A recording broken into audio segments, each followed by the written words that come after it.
இவனா இவனை ஒரு ஃபிலிம்க்கு யூஸ் பண்ணியிருந்தோம். ரோபோட்டிக்கோட டெமோ பீஸ். இங்கே இருக்கக்கூடிய ப்ராப்ஸ் பெயிண்டிங்காக இருக்கட்டும், எல்லாமே பார்த்தீங்கன்னா நான் ஒர்க் பண்ணக்கூடிய எல்லா டைரக்டரும் ஒரு சீனை கிரியேட் பண்ணுவாங்க. அதுக்குண்டான மூடுக்கு இந்த பெயிண்டிங்ஸும் இந்த ப்ராப்ஸும் ஒரு ஸ்டோரி டெல்லிங்காக இருக்கும்.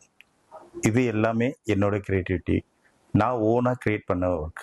ஆக்சுவலாக பார்க்க போனீங்கன்னா வால் படத்தில் பார்த்தீங்கன்னா ஒரு குழந்தைய ஒரு கர்ப்ப பைக்குள்ளே இருந்தால் எப்படி இருக்கும் அப்படின்ற ஒரு சீனை அவங்க டைரக்டர் எனக்கு சொல்லும்பொழுது என்னோட பாயிண்ட் ஆஃப் வியூவில் எப்படி இருக்கணும், அந்த ஸ்டம்ப் எப்படி இருக்கணும், அந்த குழந்தை அதுக்குள்ளே இருந்தால் அந்த டிஷ்யூ எப்படி இருக்கும், இந்த மாதிரி கிரியேட்டிவிட்டிலாம் ஸோ நம்ம பார்த்துருக்க முடியாது. பட் ஒரு சில சீன்ஸ்லாம் பார்த்துருப்போம். பட் ஆனால் அந்த விஷயத்த நம்ம ரெடி பண்ணும்பொழுது அது மக்களுக்கு சேர்க்கும்போது அது புதுமையான ஒரு விஷயத்த பார்க்கும்பொழுது அங்கே ஆர்ட் எனக்கு ரொம்ப ஹாப்பியாக இருக்குது நான் ஒர்க் பண்ணதில்.